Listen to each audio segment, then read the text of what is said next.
ભરૂચ જિલ્લા પોલીસ દ્વારા સમગ્ર જિલ્લામાં સ્પેશિયલ હેલ્મેટ ડ્રાઈવ શરૂ કરવામાં આવી, જે અંતર્ગત અંકલેશ્વરમાં પણ પોલીસ દ્વારા આ ડ્રાઈવ હાથ ધરાઈ હતી.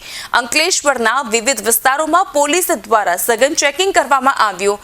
અંકલેશ્વરના મહાવીર ટર્નિંગ, પ્રતિમ ચોકડી, વાલિયા ચોકડી તેમજ શહેરી વિસ્તારોમાં ભરૂચી નાકા, ચૌટા નાકા અને 3 રસ્તા સર્કલ સહિતના વિસ્તારોમાં પોલીસની વિવિધ ટીમ દ્વારા ચેકિંગ કરવામાં આવ્યું અને હેલ્મેટ ન પહેરનાર 2 વ્હીલર ચાલકો સામે દંડનીય કાર્યવાહી કરાઈ.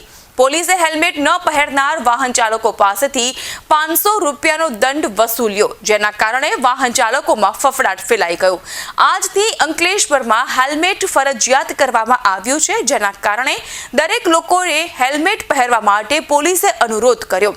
અકસ્માત સહિતના કિસ્સાઓમાં હેલ્મેટ ન પહેરવામાં મૃત્યુનું જોખમ વધી જતું હોય છે, જેના કારણે રાજ્યના પોલીસ વડાની સૂચનાના આધારે પહેલા સરકારી કર્મચારીઓ અને હવે સામાન્ય વ્યક્તિઓ માટે હેલ્મેટ ફરજિયાત કરી દેવાયું છે.